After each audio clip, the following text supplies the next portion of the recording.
Morning. আজকে 6 December 2023। বহরমপুরে আছি। কালকে মুর্শিদাবাদটা খুব সুন্দর ঘুরলাম। তো আজকে এই বহরমপুরে যেহেতু আছি, সকালবেলাটা অর্ঘ্যর সাথে কথা হলো। অর্ঘ্য বললো চলো যখন আসো তাহলে একটু বহরমপুরের আশপাশটাও ঘুরে নিই। তো আমি আর অর্ঘ্য স্কুটি বের করেছে, আজকে স্কুটিতে ঘুরবো। ওয়েদারটা ভালো আছে, মেঘলা মেঘলা ওয়েদার আছে, হালকা ফুলকা বৃষ্টি পড়ছে। তো হেলমেটও সঙ্গে নিয়ে নিয়েছি ফর সেফটি। তো চলুন আপনাদেরকেও দেখাই। বসে গেছি স্কুটিতে, সঙ্গে অর্ঘ্য। চলুন একটু বহরমপুরের আশপাশটা ঘুরে দেখে নিই এবং আপনাদেরকেও দেখাই। কালকে মুর্শিদাবাদ খুব সুন্দর ঘুরলাম, দারুণ ঘুরলাম মুর্শিদাবাদ।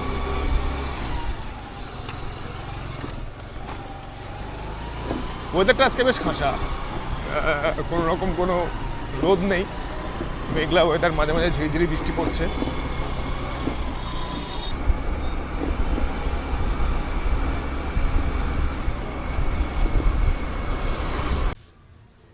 আমাদের প্রথম যেখানে আমরা এলাম সেটা হচ্ছে অর্ঘ্যর সাথে যে ফার্স্ট যে জায়গাটা এলাম, এই জায়গাটা হচ্ছে বিষ্ণুপুর কালীবাড়ি। খুব নামকরা, মানে বহরমপুরের ভীষণ নামকরা। অর্ঘ্য বললো চলো একবার এই জায়গাটা আমরা দেখবই। ঠিক আছে চলো। এর একটা দারুণ ইতিহাস আছে, হিস্ট্রি আছে। এটা হচ্ছে বেসিক্যালি কালী মন্দির। হ্যাঁ, এটা কালী মন্দির। কালীটা খুব সম্ভবত হাফ, না? হ্যাঁ, কালীটা খুব সম্ভবত হাফ, পুরো নয়। এর পেছনে কারণটা হচ্ছে যেটা শোনা যায় ইতিহাসে, যেটা শোনা যায় আর কি, লোকমুখ সম্মুখে যেটা শোনা যায়, সেটা হচ্ছে যে এক সময় এখানে একটি ছোট্ট বাচ্চা মেয়ে একজন শাঁখারির কাছ থেকে শাঁখা পড়তে চায় এবং সেই শাঁখারি তাকে শাঁখাটা পড়ায় এবং তার বিনিময়ে সে অর্থটা চায়, টাকা চায়। তখন সেই বাচ্চা মেয়েটি বলে যে আমার বাবার কাছে নিয়ে যাও। তখন এখানে তো সেই সময় একদম গ্রাম ছিল, পিঠের রাস্তা ছিল। তখন সে বাড়িটা দেখিয়ে দেয় যে অমুক জায়গায় বাড়ি আছে, তার কাছ থেকে আমার বাবা সেখানে আছেন এবং সেখানে গিয়ে টাকাটা তার কাছ থেকে নিয়ে নাও। তো যথারীতি শাঁখারি তখন তার বাবার বাড়িতে যায় এবং টাকা চায়, কিন্তু তার সেই ভদ্রলোক বলে যে আমার তো কোনো মেয়ে নেই, আমি কি করে সেটা হয়। তো তখন সেই সময় শাঁখারি বলে যে না, আমার কাছ থেকে এরকম শাখা তো পড়েছে। তো যাই হোক, তখন যেহেতু সেই সময় ছিল, তো সেখান থেকে ফিরে আসে শাঁখারি এবং সে বাচ্চা মেয়েটা কি কোথায় গেল খোঁজার জন্য ফিরে আসে। তো সেই সময় এইখানে যেই যেখানে আমরা দাঁড়িয়ে আছি, এখানে সামনে একটা ঝিল রয়েছে, বিশাল বড় বড় ঝিল। এই ঝিলটা রয়েছে, আমি দেখাচ্ছি ঝিলটাকে আপনাদের। এই ঝিলের পাশ দিয়ে সে যাচ্ছিল, যেতে গিয়ে সে লক্ষ্য করে যে দুটো হাত, মানে ঝিলের মাঝখানে, জলের মাঝখান থেকে দুটো হাত ওপর থেকে ওঠে এবং যে শাখাটা সেই বাচ্চা মেয়েটিকে পড়িয়েছিল, সেই শাখাটাই কিন্তু এই হাতের মধ্যে রয়েছে। তখন সে বুঝতে পারে যে এ খুব সাধারণ কিছু নয়, এটা অলৌকিক ঘটনা। এবং সেই অবস্থায় সে তাকে দেখে এবং যে অবস্থায় দেখে, হাফ অবস্থায় যে উঠেছিল এবং হাতটা দেখিয়েছিল, যে অবস্থায় দেখে এখানে যে কালী মন্দিরটি আছে তিনিই হচ্ছেন সেই কালী। এবং সেই অবস্থায় ওখান থেকে উনি ওই মূর্তিটা ওখানে এই অবস্থায় থাকে। এই মূর্তিটাই আমরা দেখতে যাব এখন। এটা হচ্ছে বিষ্ণুপুর কালীবাড়ি। আপনারা আসলে এই বিষ্ণুপুর কালীবাড়ি কিন্তু অবশ্যই দেখবেন, খুব সুন্দর।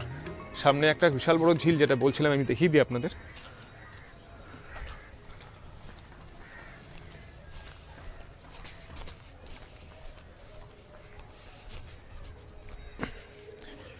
ঘাটটা খুব সুন্দর, খুব পরিষ্কার পরিচ্ছন্ন। খুব সম্ভবত এখানে বোধহয় জামা কাপড় বা আদার্স কিছু, এখানে স্নান করা, এখানে কিছু করা, হ্যাঁ, ঠাকুর বিসর্জন হলে এগুলো করা হয়। তাছাড়া আর এখানে কোনো রকম। যাই হোক, চলুন তাহলে এবার ওই দেবী মূর্তি যেটা রয়েছে সেটাকে আমরা একটুখানি দর্শন করি। এই ঘাটটা দিয়ে উঠে সোজা গিয়ে ডান দিকে যেটা দেখছেন ওটাই হচ্ছে মন্দির।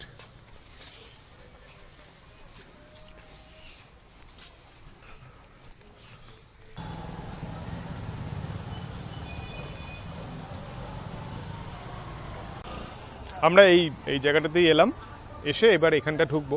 এই জায়গাটা পার্কিংয়ের ব্যবস্থা আছে, এখানে আপনারা পার্কিং করতে পারবেন, অসুবিধা নেই। এই হচ্ছে মূল মন্দির,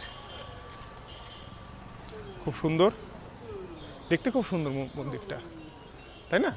একদমই। চলো তাহলে ঢোকা যাক। হ্যাঁ।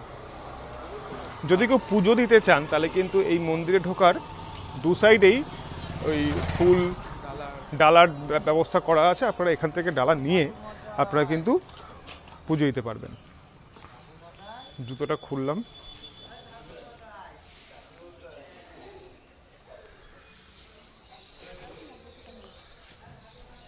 মূল গেট, পিতলের দরজা।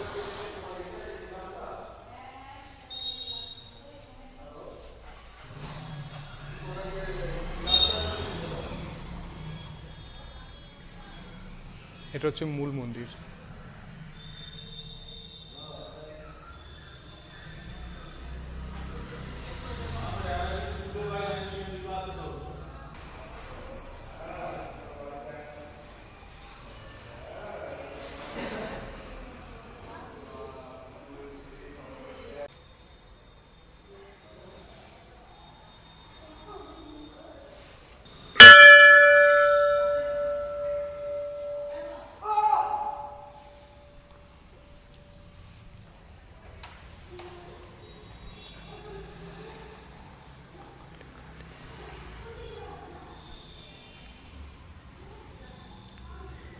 ইনি হচ্ছেন সেই মা, যেটা আমি কিছুক্ষণ আগে বললাম না যে হাফ পোর্শনটা উঠেছিল জল থেকে, সেই হাফ পোর্শন জল থেকে ওঠা, এবং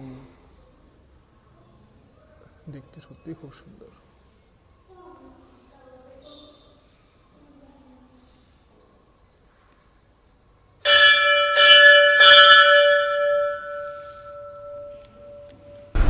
গাড়িতে চেপে গেছি আবার আমি আর অর্ঘ্য। এবার যাচ্ছি পাতালেশ্বর দেখতে। বিষ্ণুপুর কালীবাড়ি দেখলাম, বিষ্ণুপুর কালীবাড়ি দেখে এবার যাচ্ছি পাতালেশ্বর দেখতে। অর্ঘ্য চালাচ্ছে, আমি পেছনে বসে আছি।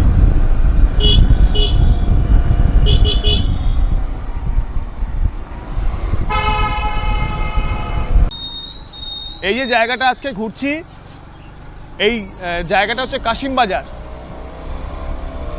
এই কাশিম বাজারের মধ্যে সবকিছু আছে। ট্রেনেও আসা যায়, ট্রেনে আসলে আপনাদের নামতে হবে কাশিম বাজার স্টেশনে।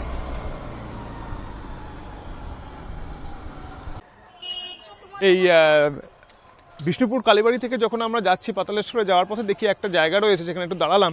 এটা হচ্ছে ডাচ যারা বিজনেস করতে এসেছিল, মানে এই বাংলায় যারা বিজনেস করতে এসেছিল ডাচ ব্যবসায়ীরা, তো তাদের 47 জনের মৃতদেহের কবর এইখানে দেওয়া রয়েছে। ওটা সালটা হবে 18th সেঞ্চুরিতে এসেছিল ওরা বিজনেস করতে, তো তাদের এই কবরটা এখানে দেওয়া রয়েছে।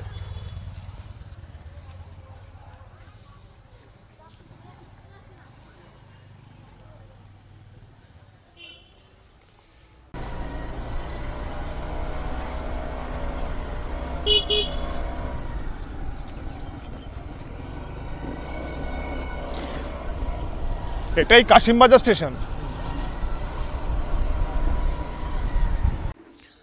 আচ্ছা, পাতালেশ্বর শিফটে আমরা যাব, তার আগে অর্ঘ্য বললো যে চলো এখানে একটা খুব সুন্দর আনন্দময়ী মায়ের কালীবাড়ি আছে, সেটা একবার দেখে নিই। তো চলো, তো আমরা সেই আনন্দময়ী মায়ের কালীবাড়ি যেটা, সেখানটা এসে দাঁড়ালাম।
আচ্ছা, ওই আনন্দময়ী কালীবাড়ি থেকে জাস্ট বেরোলাম, বেরিয়ে একটুখানি এগিয়ে এলাম, ওই মানে ওয়াকিং ডিস্টেন্স হচ্ছে মানে 50 মিটারের মতো, এসেই হচ্ছে পাতালেশ্বর মহাদেব। পাতালেশ্বর মহাদেব ঢোকার আগে এখানে একটা খুব সুন্দর শিবের মূর্তি আছে, বেশ বিশাল বড়, এই জায়গাটা রাখা রয়েছে শিবের মূর্তি। এবার আমরা পাতালেশ্বর মহাদেবে ঢুকবো। টিপটিপ বৃষ্টি পড়ছে।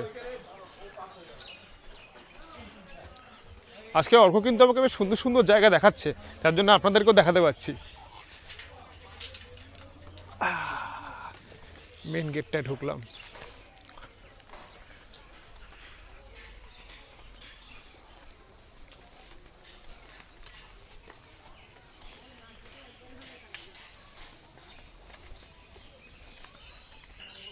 আনন্দময়ী কালীবাড়ি দেখা কমপ্লিট। এবার আমরা যেখানে এলাম সেটা হচ্ছে যে পাতাল মহাদেবের মন্দিরে, পাতালেশ্বর মহাদেব না, পাতালেশ্বর মহাদেব। পাতালেশ্বর মহাদেবের মন্দিরটা খুব সুন্দর, চারিপাশটা খুব স্পেসিয়াস, খুব মোটা মোটা বটগাছ রয়েছে এখানে, অনেকগুলো বটগাছ রয়েছে, পাশ দিয়ে গঙ্গা, আচ্ছা আচ্ছা, একদমই কাটিগঙ্গা বয়ে যাচ্ছে পাশ দিয়ে। মন্দির রয়েছে, এই পাশে মনসার মন্দির, আচ্ছা, এবং দেখাবো সব। তাছাড়াও রয়েছে সতীদাহ ঘাট,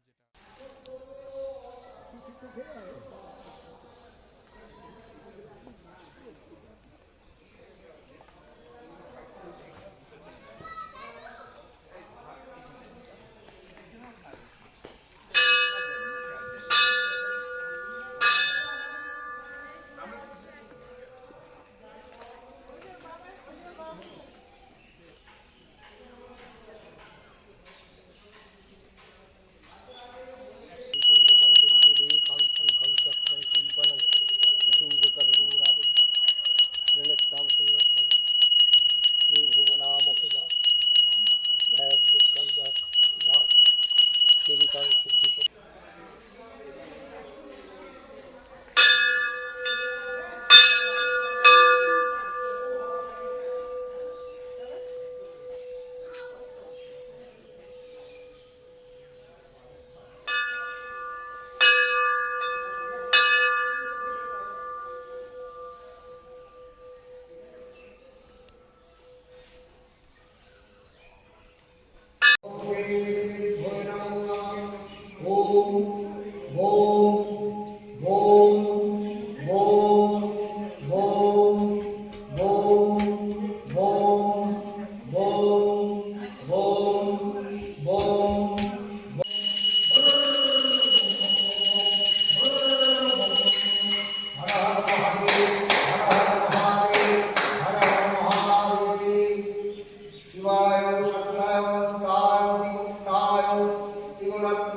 এই পাতালেশ্বর মহাদেবের যে মন্দিরটা রয়েছে তার পাশেই মা মনসা দেবীর একটা মন্দির আছে আর কি।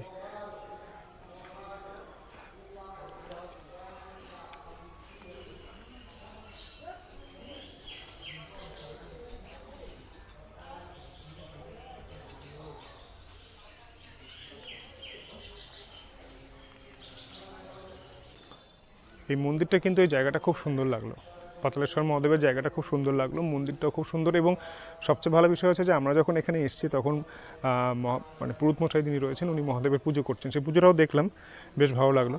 তো এবার এই জায়গাটা একটুখানি আশপাশটা ঘুরে দেখছি। ওই পাতালেশ্বর মন্দির, এই মহাদেবের মন্দির, তার পাশেই রয়েছে হচ্ছে মনসা মায়ের মন্দির, ওইদিকে গণেশ ঠাকুরের মন্দির আছে। এবার এইদিকে সোজা যেদিকে আমরা যাব মন্দির থেকে, মানে মন্দিরের একটু পেছন দিকটা আর কি, ওখানে যাব, ওখানে একটা গঙ্গা রয়েছে, তো এটাকে বলে কাটিগঙ্গা। এই কাটিগঙ্গার একটা ছোট্ট ইতিহাস আছে, সেটা অর্ঘ্যর কাছ থেকে শুনবো ইতিহাসটা কি আছে। এই হচ্ছে কাটিগঙ্গার মেন এন্ট্রান্স। কাটিগঙ্গার এটা বোধহয় কি বললে অর্ঘ্য, এটা কাটিগঙ্গার এই যে ঘাটটা, এই ঘাটটাকে বলা হয় সতীদাহ ঘাট। তো পূর্বে যখন সতীদাহ প্রথা প্রচলন ছিল, রাজা রামমোহন রায় যেটাকে রদ করে আমরা সবাই জানি, তো সেই সতীদাহ ঘাট, মানে এই ঘাটে সতীদাহ করা হতো। কি ভয়ঙ্কর একটা পরিস্থিতি, সাংঘাতিক অবস্থা। এই ঘাটে কত রকম মানুষের কান্নার আওয়াজ। সত্যি কথা, মানে এই ব্যাপারটা, এই বিষয়টা আগেকার দিনে যে বিষয়টা ছিল, এটা কিন্তু একটা খুব মানে মর্মান্তিক ঘটনা ঘটতো সেই সময়। তো সেই সময় রামমোহন রায় যদি না আসতেন, যদি সেই জায়গাটাকে রুখে না দাঁড়াতেন, তাহলে বোধহয় মানে আজও সেই মানে প্রথম সাংঘাতিক অবস্থা হ্রদ হয়ে যায়। অট্টকিল সন্দেহ। আর এই কাটিগঙ্গার অদ্ভুত একটা ইতিহাস রয়েছে। এই কাটিগঙ্গাটাতে প্রথম আমরা জানি যখন মুর্শিদাবাদের নবাবদের রাজধানী মানে ছিলেন, মুর্শিদাবাদ যখন ছিল, তো সেই সময় ব্রিটিশদের ব্যবসা বাণিজ্যের খুব অসুবিধা হতো, যেহেতু ভাগীরথী গঙ্গা থেকে এই কাশিমবাজার ভিতরে কোনো রকম কোনো বড় জাহাজ, কারণ আগেকার দিনে জাহাজ জলপথে জাহাজের মাধ্যমে সেটা সামগ্রী আদান প্রদান ঘটতো। হ্যাঁ, তো সেইটাকে মাথায় রেখে তারা কৃষকদের দিয়ে এবং মজুর আর কি, দিন মজুর, তাদেরকে দিয়ে এই গোটা খালটা খনন করা সব ভাগীরথী গঙ্গা থেকে একদম এই ঘাটে, মানে এই পুরো নদীটা পুরো খনন করানো হয়, যাতে তাদের ব্যবসার যে পণ্য সামগ্রী জাহাজগুলো সেইগুলো খুব সহজেই মানে ঢুকে যায় এই বন্দর শহরে কাশিমবাজারে। পূর্বে যেটি আমরা জানি যে কাশিমবাজার বন্দর শহর ছিল, তো সেইটার জন্য এটা কাটা হয় খালটা। বর্তমানে এটাতে যেহেতু এটা খরানির সময়, শীতের সময়, তার জন্য এখানে জলের পরিমাণ অনেকটাই কম, কিন্তু এই যে জল যেটা পুরোপুরি গঙ্গা থেকে আগত জল। গরমকালে আরো জল কমে যায়, কিন্তু বর্ষাকালে বা যখন গঙ্গাতে জল বাড়ে অটোমেটিক এই খালও প্লাবিত হয়। হ্যাঁ, খুব স্বাভাবিক, কারণ গঙ্গার সাথে যেহেতু কানেক্টেড রয়েছে সেই কারণে। আমাদের তুমি দেখতেও পাবে, কিছুটা গেলেই আপনারা দেখতেও পাবেন যে খুব কাছেই ভাগীরথী গঙ্গা, যার জন্য এই খাল কেটে এনে তারা তাদের বিজনেস ব্যবসাটা খুব চালু, জাহাজ খুব।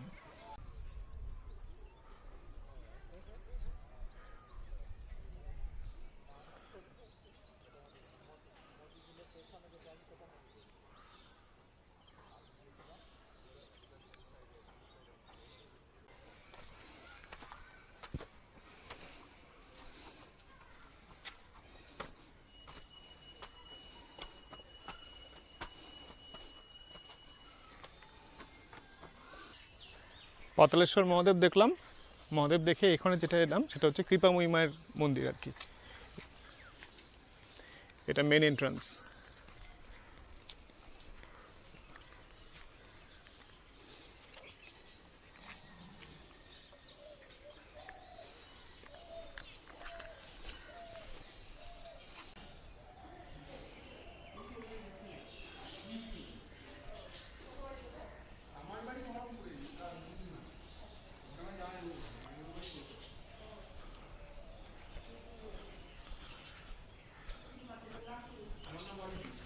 জয় মা।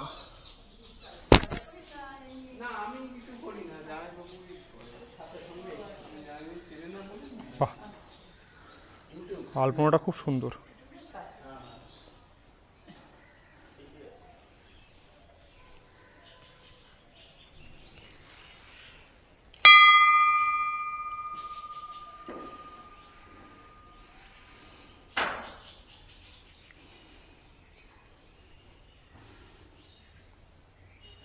মূর্তিটা বেশ সুন্দর।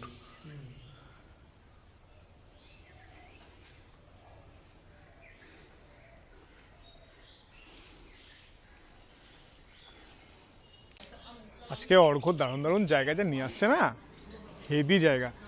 এই এখন যে জায়গাটা এলাম সেই জায়গাটা হচ্ছে ব্যাসপুর শিব মন্দির, বাংলার সবচেয়ে পুরনো প্রাচীনতম শিব মন্দির, স্থাপিত হচ্ছে 1733 খ্রিস্টাব্দ। শিব মন্দিরটা বাইরে থেকে মানে অসাধারণ দেখতে, অসাধারণ। দেখাচ্ছি, ব্যাসপুর শিব মন্দির স্থাপিত হচ্ছে 1733 খ্রিস্টাব্দ।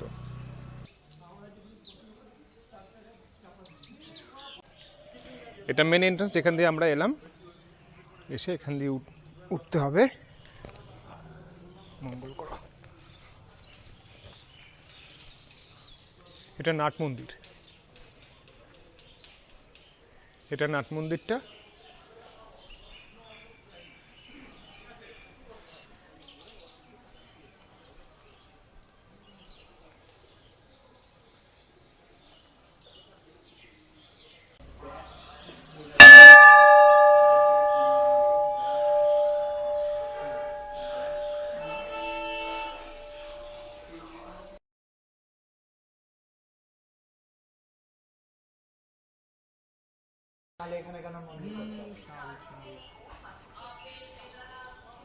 ঠাকুর যদি ওর কাছে থাকে তাহলে লাল গোলাই করে দিত। ঠাকুর এখানে ছিল বলে এখানে মন্দিরটা। বাংলার টেরাকোটার যে শিল্প, সেই শিল্পর কিন্তু এখানে একটা সুন্দর নিদর্শন রয়েছে। একদম।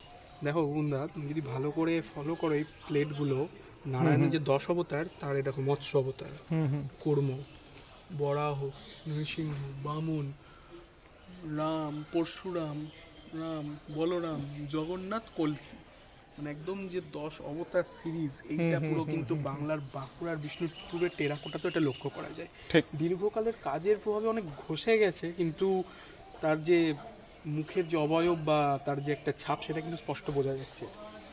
শুধু তাই না, যেটা মনে হচ্ছে তার সাথে এদিক থেকে কিন্তু দশ মহাবিদ্যা সিরিজও শুরু হচ্ছে।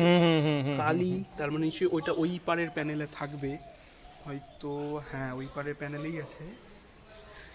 রাইট। কালী,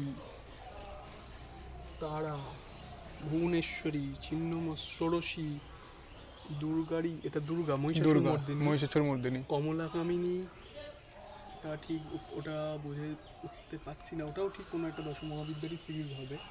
এমনকি শুধু তাই না, মিডিলে দেখো রামায়ণ যে সিরিজটা, এই যে 10 রাবণের 10টা মাথা, হ্যাঁ হ্যাঁ হ্যাঁ, ঠিক ঠিক ঠিক, এই যে রাম, হ্যাঁ, রাম তীর মারছে, রাবণ, হনুমানজি, মানে একদম তার যে বানর সেনা নিয়ে যুদ্ধ চলছে, রাম রাবণের পুরো রামায়ণ সিরিজটাই কত ছোট্ট ফর্মের মধ্যে বোঝানো হচ্ছে। এটাই বাংলার শিল্প, এটাই বাংলার শিল্পকলা, অদ্ভুত নিদর্শন।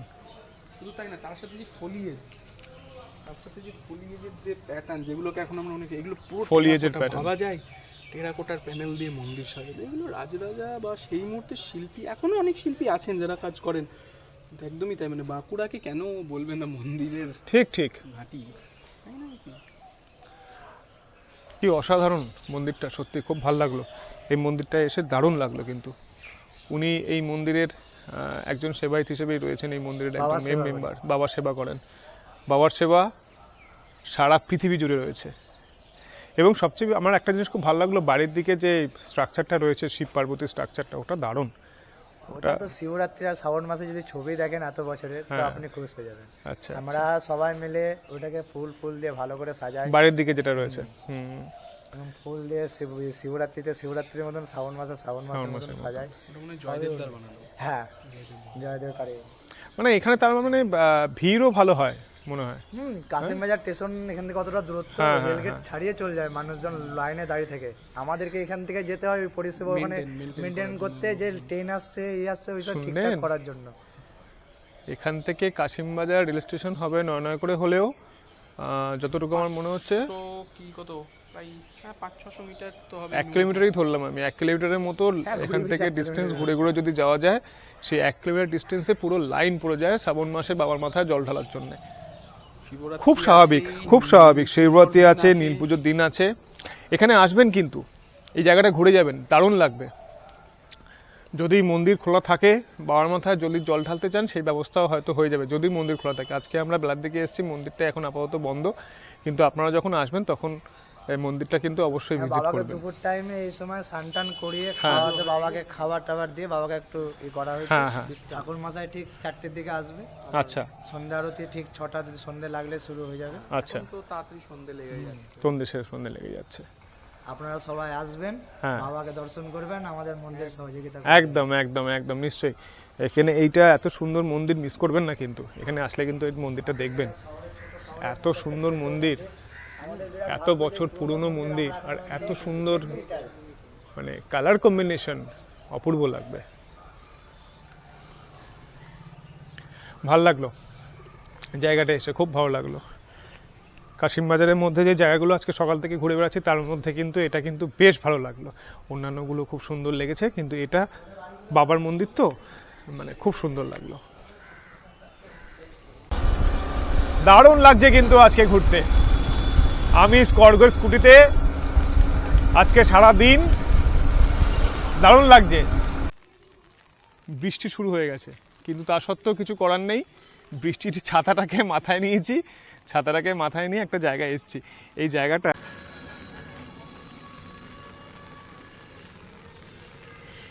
এটা ছিল হচ্ছে মেইন রাজবাড়ি, তাই না? কাশিমবাজার বড় রাজবাড়ি। এটা হচ্ছে কাশিমবাজার বড় রাজবাড়ি, যেটাকে এখানে নন্দী রাজবাড়ি বলে সবাই চেনে। নন্দী, আচ্ছা আচ্ছা, যার নামে কলকাতাতে মনীন্দ্রচন্দ্র হ্যাঁ, কলেজ, হ্যাঁ, সেই মহারাজা মনীন্দ্রচন্দ্র নন্দীর এটা বসতবাটি। এটা এমনকি বহরমপুরেও যেটা আছে মনীন্দ্রচন্দ্র বিদ্যাপীঠ, যেটা অনেক পুরনো, সেই এইগুলো সমস্ত কিছুই রাজা মনীন্দ্রচন্দ্রের জমির ওপরে তৈরি হয় এবং তার নামে এই কলেজ স্কুলগুলো বেশিরভাগ তো মানে আমাদের সেই সময়কার স্কুল কলেজের নাম তো সেই মহারাজা রানীদের নাম থেকেই হয়েছে, তো এটাই তাই। তো এইটা হচ্ছে নন্দী রাজবাড়ি।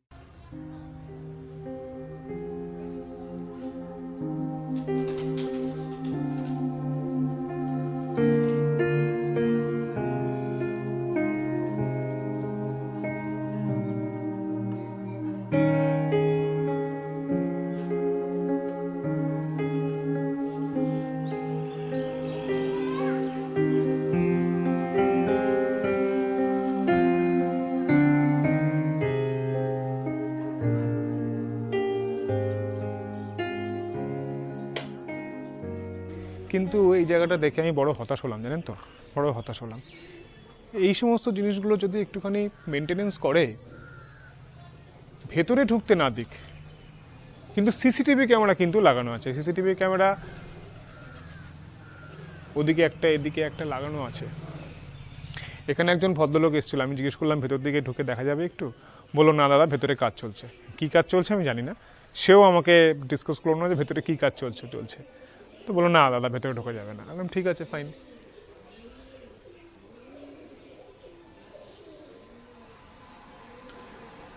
যাই হোক, এটা একটা খুব সুন্দর জিনিস দেখলাম। থাম্বাগুলো দেখেছে, থাম্বা, বাপরে বাপ, থাম্বাগুলো কি মোটা, সলিড থাম্বা। তিনজনা মিলে ব্যার পাকালে হ্যাঁ এক্স্যাক্টলি, অর্ঘ বলছে তিনজনে মিলে যদি হাতে গোল করে ধরা হয় তবেই একটা থাম্বাকে ধরা যাবে। মানে এতটাই মোটা থাম্বাটা, থিকনেসটা বিশাল মোটা।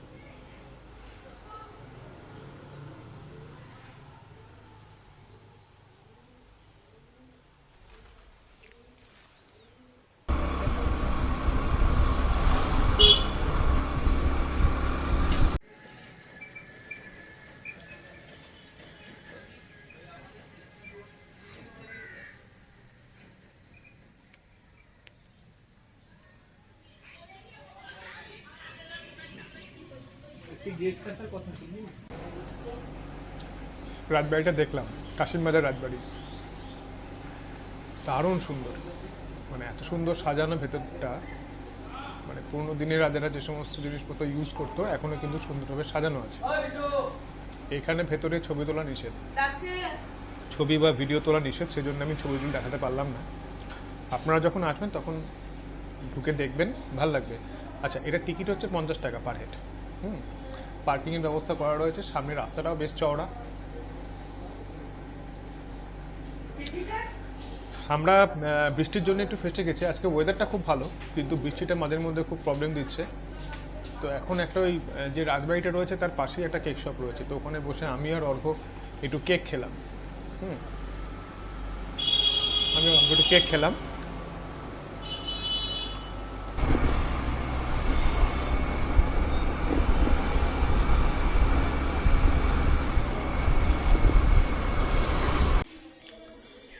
ছিলাম তো বহরমপুরের কাশিমবাজারে, ওখান থেকে কিন্তু বিষ্ণুপুর চলে এসেছি। বিশ্বাস হচ্ছে না, বিষ্ণুপুর চলে এসেছি, দেখাচ্ছি বিষ্ণুপুর। কি অর্ঘ, আমরা এখন কোথায়? বিষ্ণুপুরে না? একদম বিষ্ণুপুর, আমরা বিষ্ণুপুর। কিন্তু বিষ্ণুপুরে দেখুন বিষ্ণুপুরের মন্দিরটা একবার দেখুন। বিষ্ণুপুরের মন্দিরটা ভালো করে দেখুন।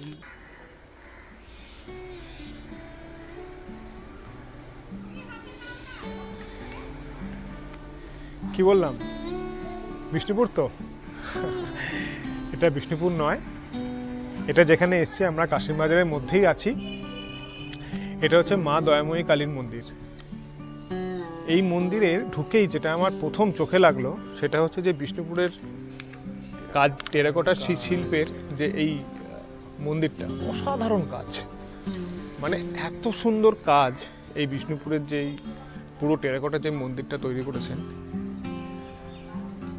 দারুণ।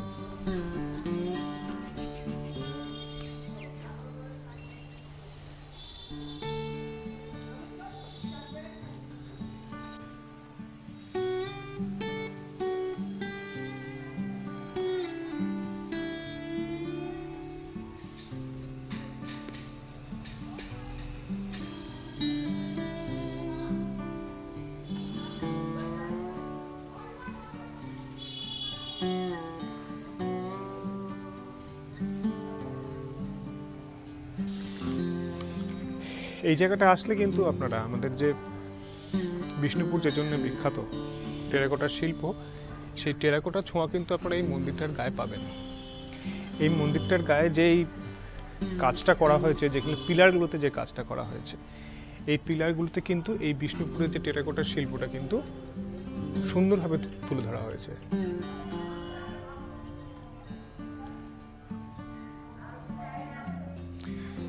এবং এই মূল মন্দির যেটা রয়েছে, মূল মন্দিরের যখন আমরা ভেতর দিকে ঢুকবো, মূল মন্দিরের ভেতরটাও কিন্তু ওই সেম টেরাকোটার শিল্পটাও কিন্তু এখানটা রয়েছে। পুরো দেয়াল জুড়ে কিন্তু টেরাকোটার শিল্প রয়েছে। আচ্ছা, এখানে একটা মূল বিষয় হচ্ছে, এখানে যে মা কালীর মূর্তিটি রয়েছে, ওনার একটা বৈশিষ্ট্য রয়েছে। বৈশিষ্ট্যটা হচ্ছে, এখানে আমি মূর্তিটা অতটা ভালো করে হয়তো দেখাতে পারবো না, কারণ ভেতরটা ভীষণই অন্ধকার। এই অন্ধকারের কারণ হচ্ছে, এখানে মা কালী অধিষ্ঠিত আছেন এবং এখানে কিন্তু গর্ভগৃহে, যেখানে মা কালী অধিষ্ঠিত রয়েছেন, এখানে গর্ভগৃহে কিন্তু কোনো রকম কোনো ইলেকট্রিক লাইট কিন্তু নেই, দেওয়া হয়নি। এখানে মায়ের পুজো হয় মোমবাতি জ্বালিয়ে। এটাই এখানকার রীতি, এটাই এখানকার রেওয়াজ। বছরের পর বছর ধরে কিন্তু এই ব্যাপারটাকেই মেনটেন করে আসা হচ্ছে। ভেতর দিকে গর্ভগৃহের ভেতরে কোনো কারেন্ট নেই, বাইরের দিকটা আছে। বাইরে মানে এই মন্দিরের যেখানটা আমরা গিয়ে দাঁড়ালাম, ওই জায়গাটা আপনার লাইট রয়েছে, হালকা লাইট রয়েছে, কিন্তু মেইন মন্দিরের ভেতরে কিন্তু কোনো লাইট নেই। ওখানে মায়ের মন্দিরে যখনই পুজো করা হয়, সেটা অমাবস্যার যদি পুজো হোক বা যখনই মায়ের পুজো করা হয়, তখন কিন্তু সেটা মোমবাতি জ্বালিয়েই পুজো করা হয়। এবং এই জায়গাটা আসুন, ঘুরতে আসুন, দারুণ লাগবে। কিন্তু আজকে কিন্তু অর্ঘ্য আমাকে যা ঘোরাচ্ছে না যে জায়গাগুলো, দারুণ জায়গাগুলো। আজকে অদ্ভুতভাবে আমাদের দুজনের কপাল হলো, এখনো পর্যন্ত মায়ের ভোগ নিবেদন হয়নি। মানে আমি খুব চিন্তায় ছিলাম যে হয়তো মাকে বিশ্রাম দেওয়া হয়েছে। না, মা জানে তো যে আমরা আসছি। একদমই তাই, ওই জন্যই মনে হয় মা এখনো ওয়েট করে আছে। আমাদের আজকে একটু দেরি হয়ে গেছে। মা জানে যে দুটো ছেলে আসছে, দূর থেকে আসছে, তো আমার ছবি তুলবে, তাই আমাকে একটুখানি পরে খেতে দিও। কিন্তু দুঃখের বিষয়, মায়ের ঘরে যেটা বুবুন আগেই বলেছে, যে কোনো রকম বৈদ্যুতিক আলো না থাকায় আমরাও সেখানে ফ্ল্যাশ জেলে ছবিটা তুলতে পারছি না। তো এটা উচিত হবে না, আমরা তুলতে পারতাম, কিন্তু এটা একটা উচিত হবে না, কারণ যেটা যেভাবে রয়েছে সেইভাবেই রাখাটা উচিত, সেটাই মেনটেন করা উচিত এবং সেই রুলসটাকেই মেনটেন করা উচিত। এবার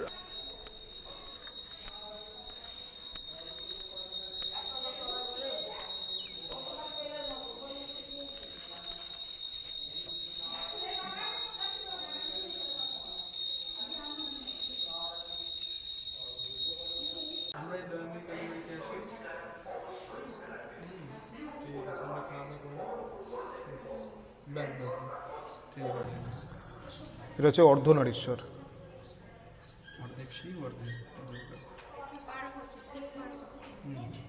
এই যে মা দয়াময়ী কালী মন্দিরে এসেছিলাম, তো এখানে এসে একজনের সাথে আলাপ হলো। বলতে গেলেও আমার একজন সাবস্ক্রাইবারই, আমার চ্যানেলই একজন সদস্য। হ্যাঁ, কি নাম তোমার? প্রতীক মণ্ডল। কোথায় থাকো? বাড়ি আমার নর্থ কুলি। ওরে সব, নর্থ কুলি এখান থেকে কোথায়?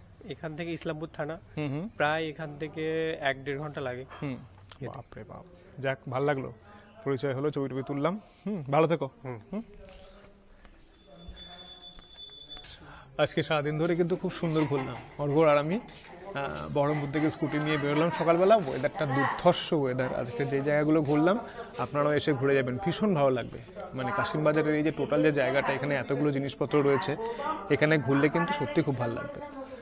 টেরাকোটার কাজের শিল্প, ওখানে অত বড় একটা মহাদেব পাতাল মহাদেব না পাতালেশ্বর শিব মন্দির। তো সব মিলিয়ে একটা দারুণ অভিজ্ঞতা হলো কিন্তু আজকের এই পুরোটা দিন। তো যদি এখানে আসেন মুর্শিদাবাদ একদিন ঘুরবেন, তারপরে এই জায়গাগুলো ঘুরবেন, ভীষণ ভালো লাগবে। আমি অরুণাভ এবং আমার চ্যানেলের নাম হচ্ছে লগ ইন টু ডেস্টিনেশন। আমি বিভিন্ন জায়গায় ঘুরে বেড়াচ্ছি এবং সেই সমস্ত জায়গার ভিডিও করে আমি কিন্তু এই চ্যানেলে দিচ্ছি। যদি আপনাদের চ্যানেলটা ভালো লাগে তাহলে লাইক শেয়ার কিন্তু অবশ্যই করতে হবে, এবং শেয়ার করার জন্য বন্ধু বান্ধব আত্মীয় স্বজন সবাইকে শেয়ার করুন, এবং চ্যানেলটির পাশে থাকার জন্য সাবস্ক্রাইব অবশ্যই করুন এবং পাশে থাকা বেল আইকনটিকে ক্লিক করুন। এক্স্যাক্টলি, যাতে ক্লিক করলে আমি যখনই কোনো নতুন ভিডিও দেবো না তখনই সঙ্গে সঙ্গে আপনাদের কাছে নোটিফিকেশন পৌঁছে যাবে। তাহলে সঙ্গে থাকবেন এবং লগ ইন টু ডেস্টিনেশন চ্যানেলকে কিন্তু সাবস্ক্রাইব করে রাখবেন। তাহলে আজকের জন্য ভিডিও এখানেই, আবার নতুন কোনো জায়গা নতুন কোনো ভিডিও নিয়ে কিন্তু খুব শীঘ্রই আপনার সাথে দেখা হচ্ছে। Thank you.